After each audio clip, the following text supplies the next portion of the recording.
Remember that wreck that happened up at the hotel there at Lake Sumter? And anyway, it's at the waterfront inn. It was a one-car crash that they called multiple car crash because she pushed other cars into other cars, and that's what made it a multiple car crash. A driver was airlifted Sunday night from the waterfront inn, has no memory of the chaotic multiple vehicle crash. The 75-year-old woman from Riverview left Cody's original roadhouse at Lake Sumter Landing shortly before 7 p.m.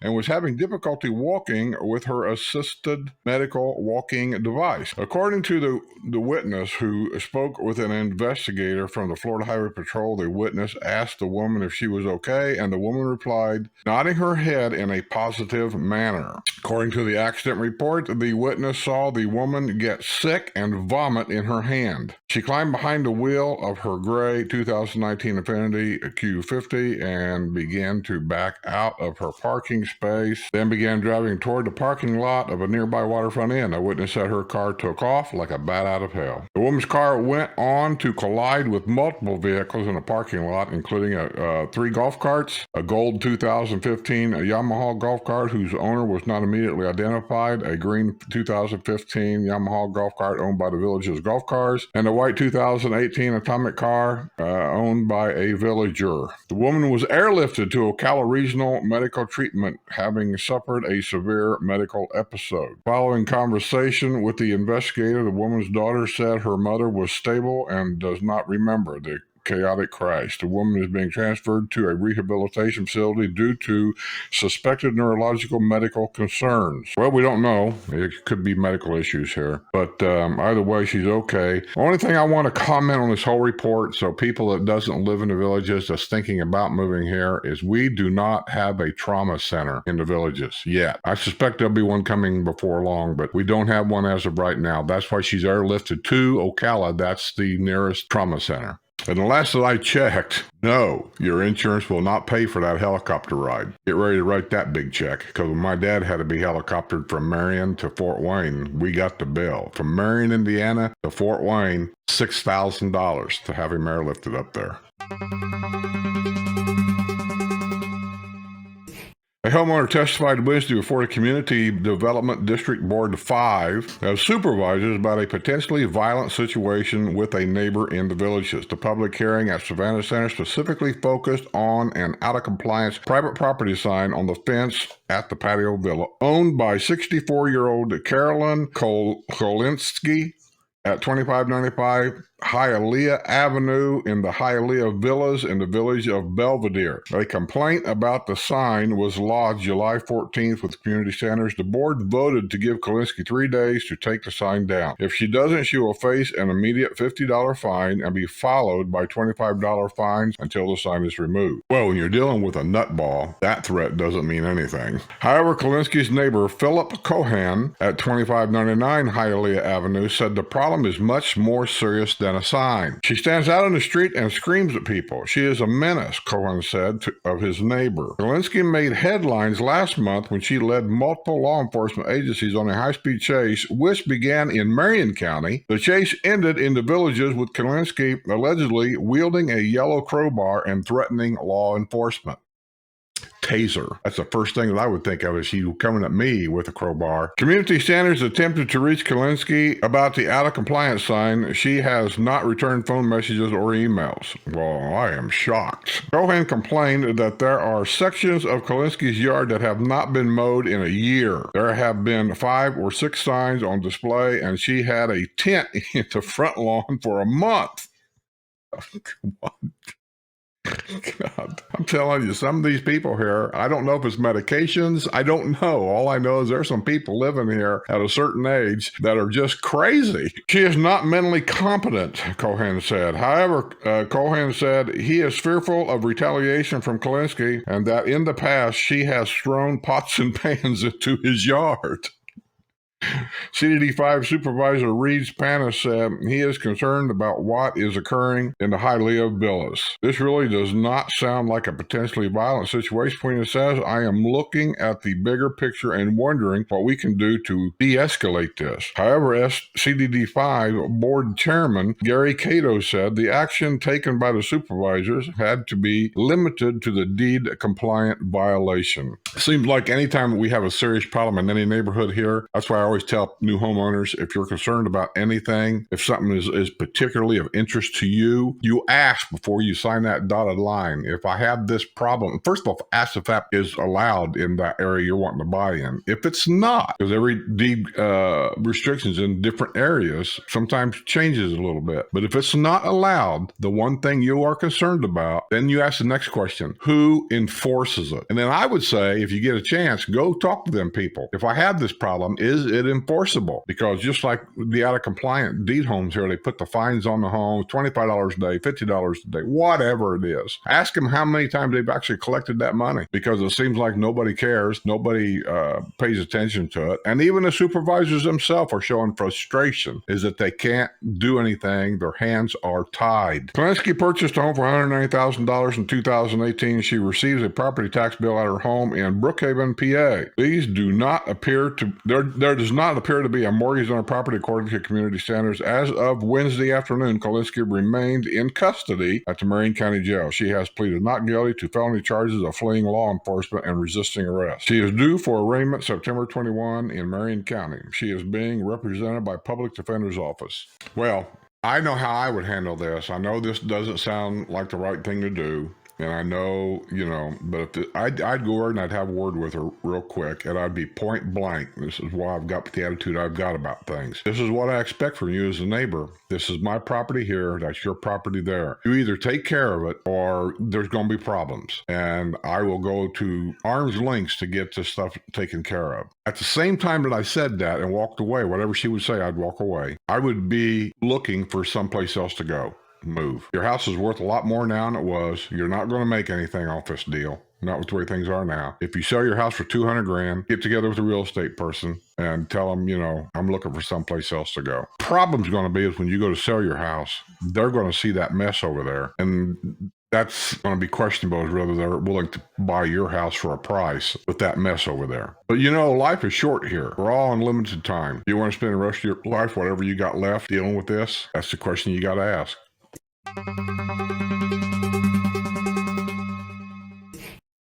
An abandoned home, which is in foreclosure in the Villages, was subject of a public hearing Wednesday afternoon before the Village Center Community Development District Board of Supervisors at Savannah Center. Man, these names, I swear. The home is located at 1840 West Schwartz Boulevard. By the way, that street is named after Harold, which originally started the Villages way back in the day. Harold Schwartz. Was subject to public hearing Wednesday afternoon before the Village Community Board. The home is located at 1840 West Schwartz Boulevard on the historic side of the Villages. The home was owned by 83-year-old Wilbur Stan, in parentheses, Stan Downey Jr., who died 2012. He moved in 1994 from Massachusetts to the Villages. He was an avid golfer and a member of the New Hampshire Club and Red Sox Club of the Villages. He left behind his wife, Lillian, but during the public hearing, community standards indicated the numbers they have for her have been disconnected. A complaint was received July 12 about overgrown grass, weeds, and well as mold growing on the home driveway and deck. The utilities are past due. The board found the property to be in violation of deed compliance and allowed 3 days for the property to be brought back into compliance. If not, a $250 fine will be imposed each time the district cuts the grass. The district has no authority to do anything about the mold. Isn't that amazing?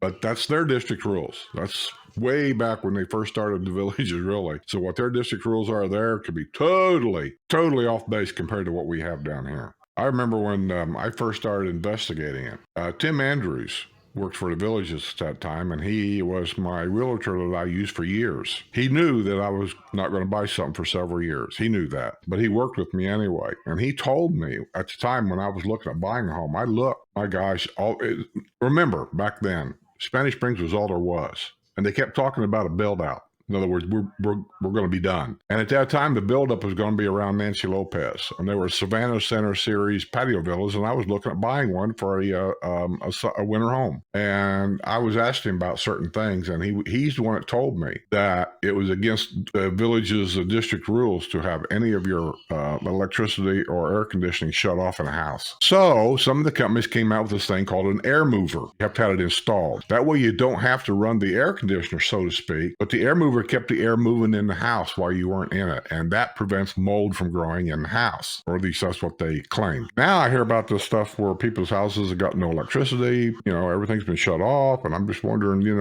has them rules been changed? If they have, I don't know about it. Just one of them things that if you're considering buying a home, these are part of the district rules. These are things you need to ask. Here's another incident up at Spanish Springs. Spanish Springs, more and more, especially at the squares, some of the neighborhoods up there, because it's older, the neighborhoods are turning over. And I don't know what's happening up there, but it just seems like I read more and more about problems there that to me just seem goofy. I don't understand it. Older people know better than this, but they do stuff anyway. Is it alcohol? Is it pharmaceuticals? I don't know, but they're just goofy stuff. Also, in the new areas down there, Hawkins, St. Catherine, Finney, all of them. That's the younger group that should know better about everything. I'm reading more and more about that area, bringing drug addict kids and stuff down here to live with them. And then it's not like you read it every day, but I read at least one story probably a week of something going on down there. My area so far, when we first got here, I will tell you, there was one or two guys that were living in this area that apparently were off base. All their trees weren't in line in a forest. There was something wrong with them. One guy got arrested, and I ain't heard from him since. So either he decided to straighten up or he moved out. I don't know. And then again, you don't know if they even live here because these are public roads. So I don't know, man. What's the best place to go to? Where's the best neighborhood? There is no best neighborhood. There's neighborhoods that are more convenient than other neighborhoods, and I've explained in other videos what you need to look for before you buy a house. And I just have a very simple way of looking at things. I can't tell you what neighborhood's quiet. I don't know that. And there's so many neighborhoods. I mean, I can tell you my neighborhood, when it was new and I knew everybody in the neighborhood, it seemed quieter. Now that half of our neighbors have moved out for whatever their reasons are, they don't like it. They went to Finney, bought something else. They died, all kinds of problems, and they moved out. Half of our neighbors are different now. They're new. And our neighborhood is changing. It's not near as friendly as it used to be. At one time, we used to laugh about how our neighborhood, in order to live here, you had to learn how to wave because everybody waved. I mean, I don't care who you was, where you was going, or what you were doing. You waved at everybody you passed or saw out on the road. You just wave. Everybody wave. That has changed. People don't wave much anymore. And the ones that do wave when I'm out on the road or whatever, and they do wave, I may not recognize them.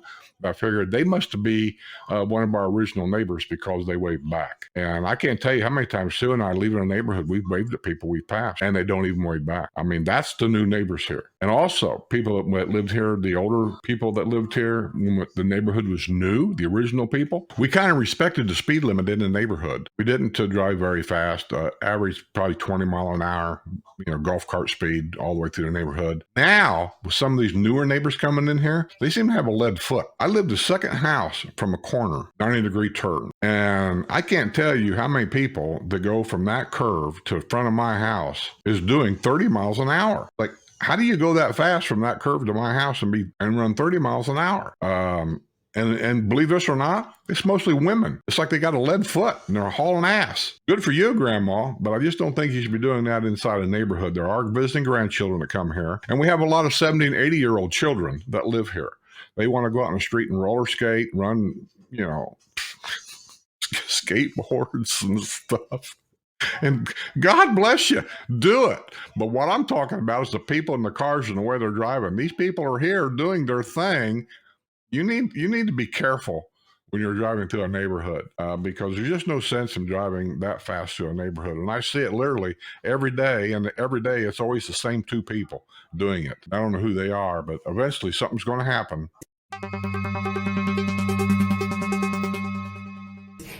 An Illinois snowbird was arrested after allegedly attacking a police officer at a town square in the Villages. A bartender at Spanish Springs Town Square, shortly after 7 p.m. Tuesday, flagged down a police officer and reported that an intoxicated male had entered her drink hut and also attempted to step on stage at the gazebo, according to an arrest report from Lady Lake Police Department. The bartender had asked the officer to remove the man identified as 66-year-old Douglas Raymond Barron of Beecher, Illinois, for the night. The officer asked Barons to speak with him and step away from the crowd. Instead, Barons balled up his fist, pushed the officer in the chest, and took a swing at him. The officer attempted to handcuff Barons, who stood 5 feet 11 inches and weighs 191 pounds, who pulled away from the officer. The officer took Barons to the ground, but Barons continued to struggle with the officer, who suffered a laceration to the head. Even after he was handcuffed, Barons continued to resist arrest. It took 3 officers to secure him in the back seat of the patrol car. Well, I'll tell you, for a 66-year-old guy, he must have put up with quite a fight. Barons, who owns a home in the Callahan Villas in the village of Osceola Hills, that's on the other side of Morse Boulevard. I ask again, is this what you thought about when you thought about a retirement community? Homes at Callahan Villas in the village of Osceola Hills, but receives his tax bill at his home in Illinois. I know it. Illinois, with an S. Illinois. People in Illinois hate that. They tell you that the S is silent. I'm going to get a lot of comments about that. He was arrested on felony charges of battery of a law enforcement officer and resisting arrest with violence, as well as a misdemeanor charge of disorderly intoxication. He was booked at Lake County Jail and released after posting a $10,500 bond. Ooh, don't never fight with a cop. It's going to cost you. And you got to go to jail. Or, yeah, you got to go to jail. You got to get arraigned. You got to get bailed. Now he's going to have to get a lawyer and have to go to trial. This is going to cost him big time money. That lawyer doesn't come for $15 an hour. And he's going to want to talk to you. Oh, Lord. I don't know. What do lawyers charge nowadays? $200, $300 an hour? Something like that?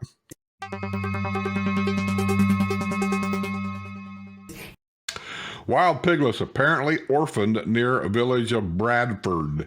I've read this in one of the other reports from the National Forest Service. I know as an animal lover, you feel bad about what they told you. And let me make a short story. They found these baby pigs, and they're running around. They should be with their mom, but apparently their mother got hit by a car and killed, so the pigs are left alone to wander on their own. The odds are all these pigs are going to die. They're going to get caught by a gator because they don't know any better, or something. They're going to die. They called about having them trapped and maybe taken out, and somebody take care of them or whatever. And the Forest Service, I guess the Forest Service, anyway, told them, we can't do that because they're an invasive species. They're not supposed to be here to start with, and they won't trap them or anything. They're going to leave them let to die. That's been the case for a long time. These people apparently don't watch my videos. There's an all-kill out in the state of Florida now for invasive species, for anybody. They don't want you going out with a gun and walking through town and shooting guns and whatever. There are certain restrictions of what you can do.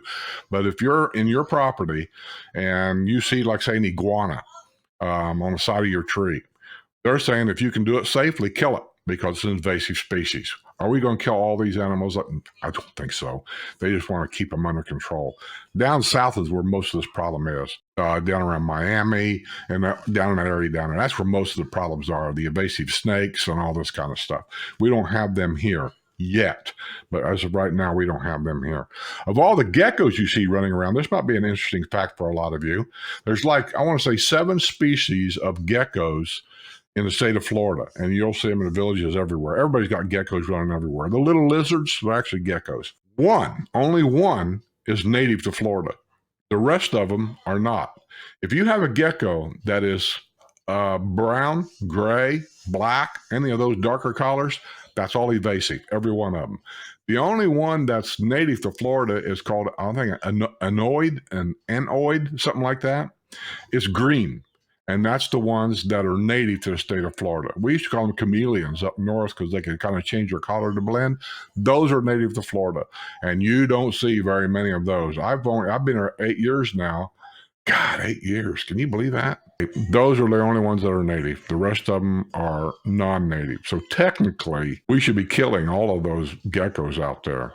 There's tens of thousands of them. It's, I don't have that much time.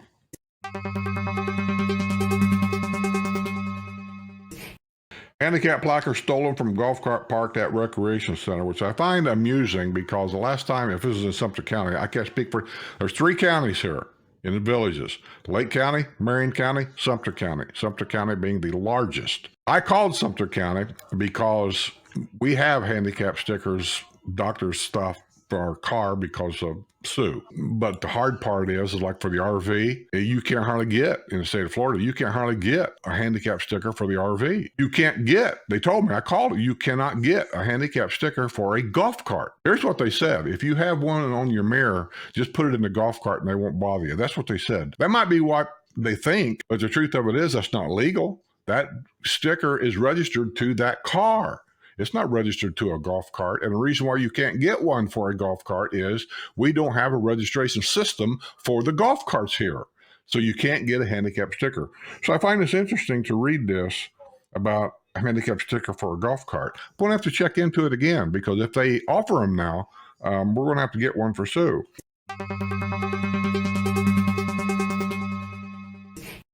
CDD 12 to take over deed compliance responsibility from the developer. Well, I hope you do a better job.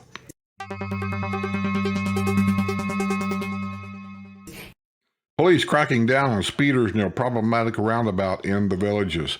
That would be on Warm Springs Avenue. There's a big roundabout right there, and there's been some accidents in there. Here recently, I think a motorcycle rider was killed.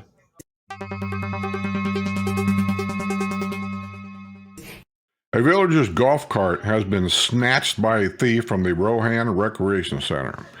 The tan 2010 Yamaha golf cart was stolen on Labor Day from the recreation center next door to Lake Deaton Plaza. The golf cart has an orange and brown Bowling Green sticker on the front. The owner advised that the golf cart has an Ohio license plate on the back with serial number, and it shows the serial number. There is also a fan under the roof pointing toward the seat. Anyone with information about this case is asked to contact Sumter County Sheriff's Office detectives' phone numbers or crime line phone number. Reference each case. I got a hint for you. Go down there by Coleman. There was a big barn somewhere down there here a couple of years ago where they caught a golf cart RV chop shop down there, and they busted everybody down there. Good place to start.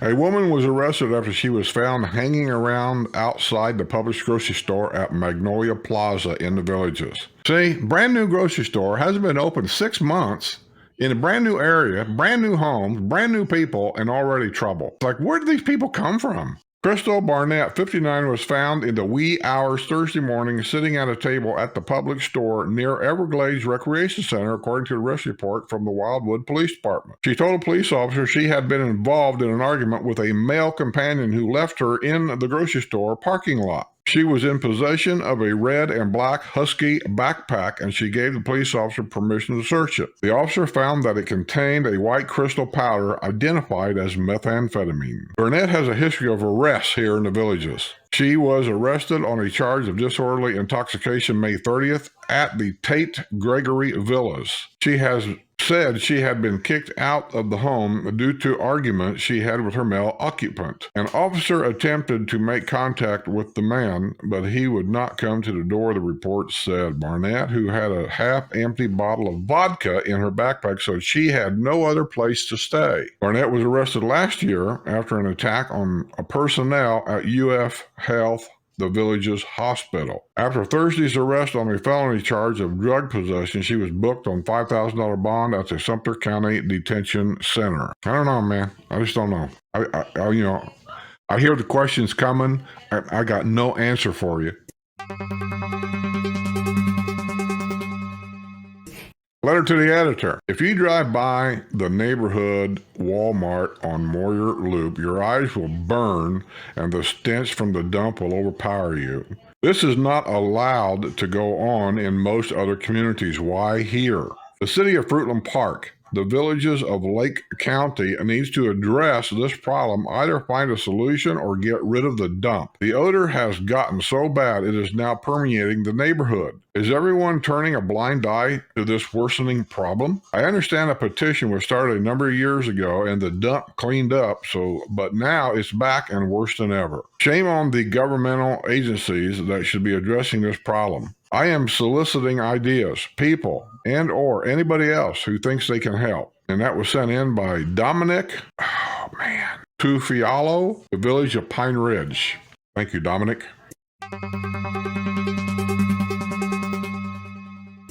This is a long one, but I think it's an important one to show what I've been talking about. And this is coming from supervisors from different districts. It's just not my opinion here. Frustrated community development district supervisors are feeling paralyzed over abandoned and neglected homes in the villages. Community District 2 supervisors on Friday pointed to an eyesore at 2016 Cordero Court in the village of Santo Domingo, which stands as a reminder of the problem. Last month, the home was the subject of a public hearing due to overgrown grass, weeds, and mold growing on the home, as well as an unregistered car in the driveway.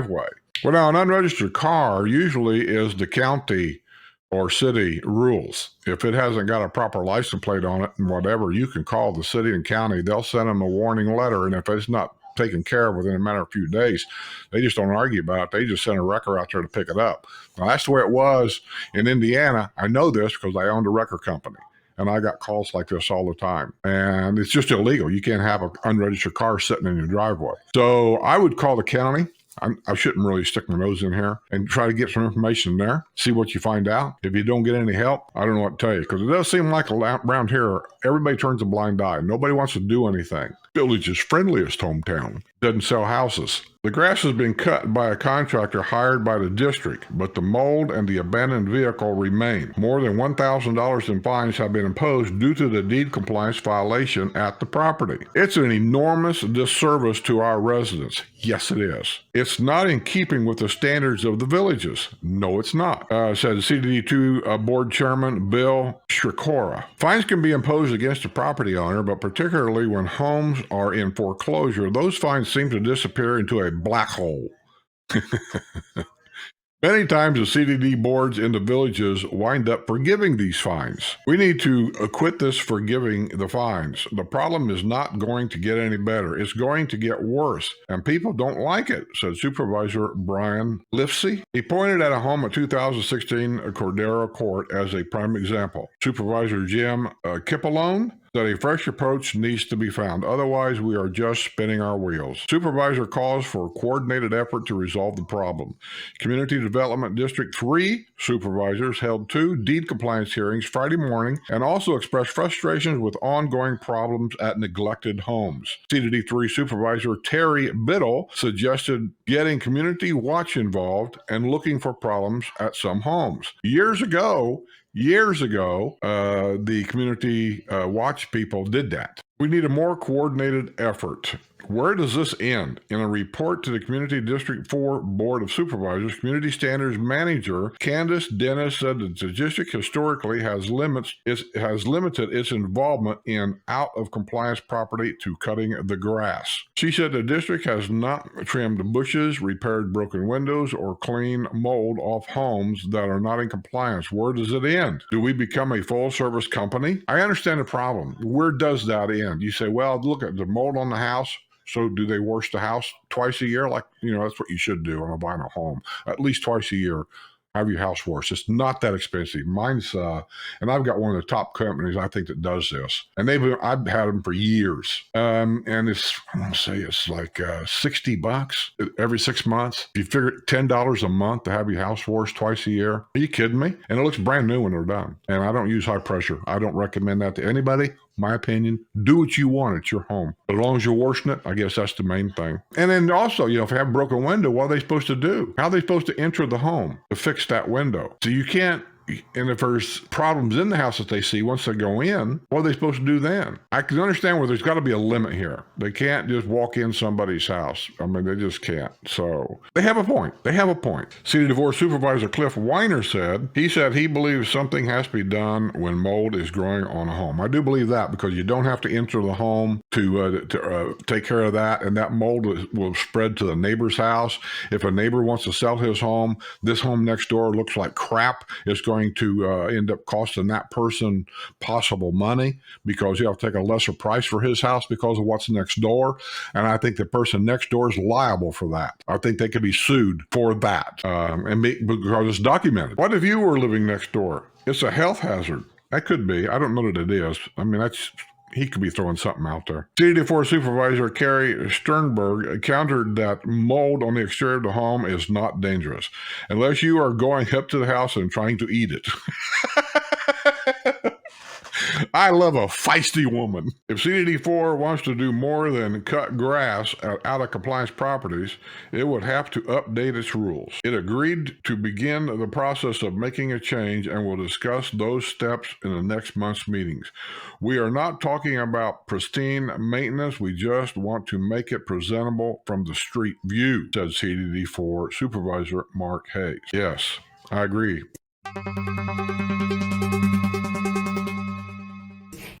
Does officials take action on moldy home in foreclosure in the villages? Officials took action Friday morning on a moldy home in foreclosure in the villages. The home located at 249 Montoya Drive in the village of Rio Ponderosa was the subject of a public hearing before the Community Development District 1 Board of Supervisors. The patio villa was constructed in 1995 and was purchased in 1997 for $52,000. Morgan is deceased and the property is in foreclosure.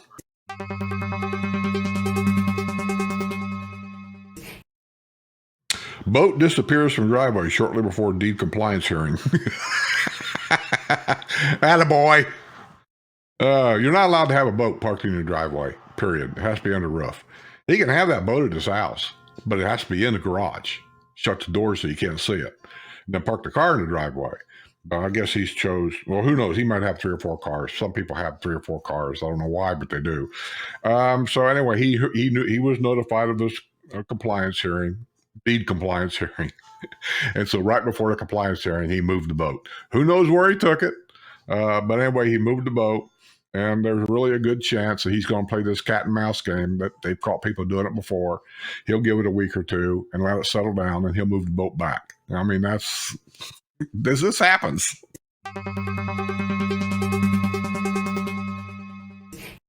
Villager in golf cart arrested at Publix after crashing into 2 vehicles.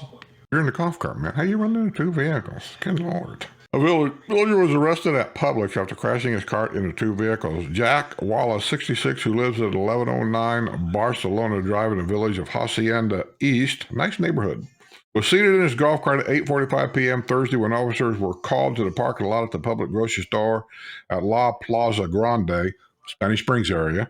According to the arrest report, the Lady Lake Police Department witness said Wallace had driven his golf cart into oncoming traffic, striking 2 vehicles. Wallace was convicted of driving under the influence twice in 1990 and again in 2000. Had slurred speech and was also very unsteady. I've been drinking, officer, he said. Wallace said that he consumed 5 beers and 2 shots throughout the course of the day. He was arrested on a felony charge of driving under the influence and booked to Lake County Jail on $10,000 bond. In 2018, Wallace had been sentenced to time already served behind bars. Already his arrest after threatening a woman with a knife at his home in the village of Hacienda East.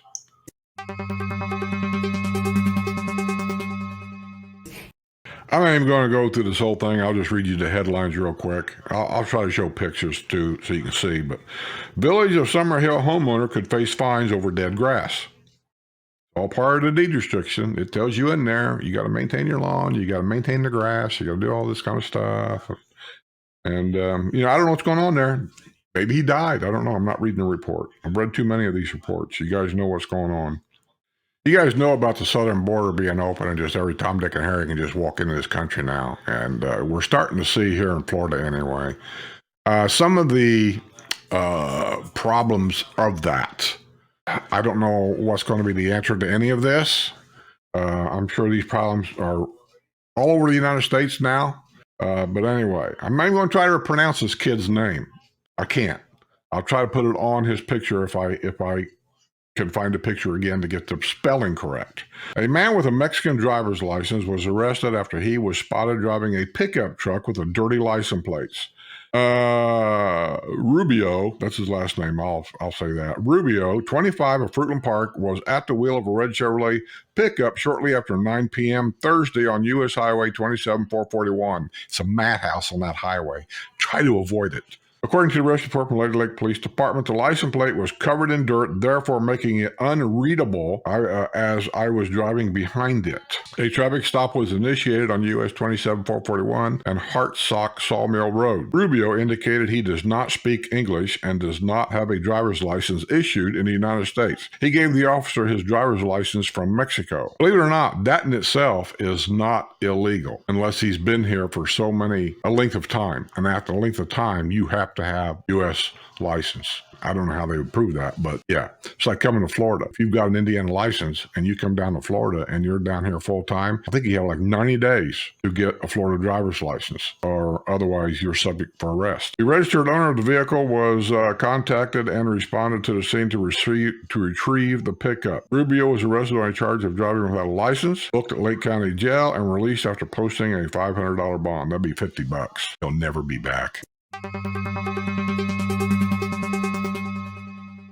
Villager who survived the 1993 World Trade Center bombing sings national anthem at 911 anniversary event. A villager who survived the World Trade Center bombing sang the national anthem on Saturday to mark the 20th anniversary of the September 11, 2001 attack that toppled the Twin Towers. Debbie Matute Arena was at work February 26, 1993 at CBS on the 110th floor of the Tower 1 when her office began filling up with smoke after a bomb exploded in a parking lot.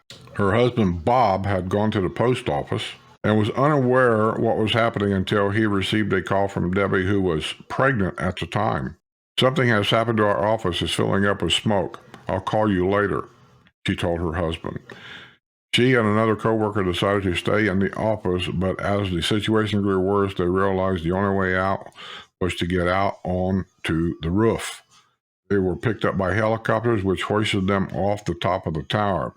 The helicopters landed at a nearby school, and Debbie was transferred to an ambulance and was treated for smoke inhalation. Bob watched the news, not knowing his wife's fate. He finally got the call from Debbie that she was okay. 6 people were killed in the 1993 World Trade Center bombing. 1,000 were injured, and 50,000 people were forced to evacuate the buildings. Although Osama bin Laden and al-Qaeda had ties to the 1993 bombing, the connections would not become clear until a year later.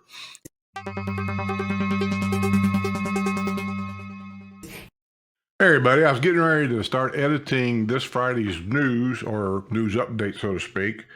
And then I come across this new news that just came across today.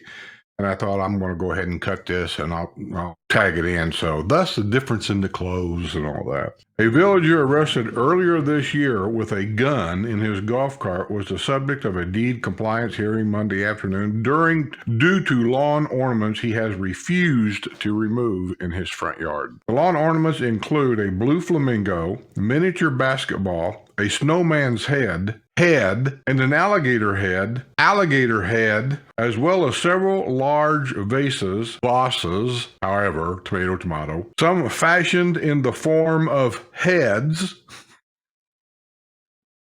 I'm telling you, we're full of them. They are located in the front yard of the home of Scott Marsden at 1399 Viola Court in the Layton Villas in the village of Dunedin. A complaint about the lawn ornaments at the patio villa was lodged June 28 with community standards. Violation was verified the following day. During the public hearing before the Community District Board 10 of Supervisors, a representative of community standards described Marsden as non-cooperative. Well, I'm shocked. He apparently told Community Standards he has contacted a lawyer and intends to win this case.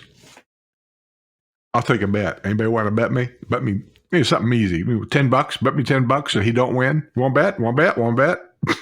Board agreed to give Marsden 3 days to bring the property into compliance. If it is not brought into compliance, he will face an immediate $50 fine to be followed by daily fines of $25. In March, Marsden had been ordered to remove a rock that had been put down without the approval of the Architectural Review Committee. In July, the 72-year-old native of Rochester, New York, was arrested at Citizens Bank at Colony Plaza. He had been banned from the bank and returned in violation of a legal order. At the time, he was found to have a gun in his golf cart. And this could be your next door neighbor. All joking aside, just beware. I mean, these are the things that I know. I know that in a retirement community, which is what this place started out to be, I assume it still is, you didn't have any of this in mind in a retirement community, did you? I didn't. Don't leave the keys in your golf cart.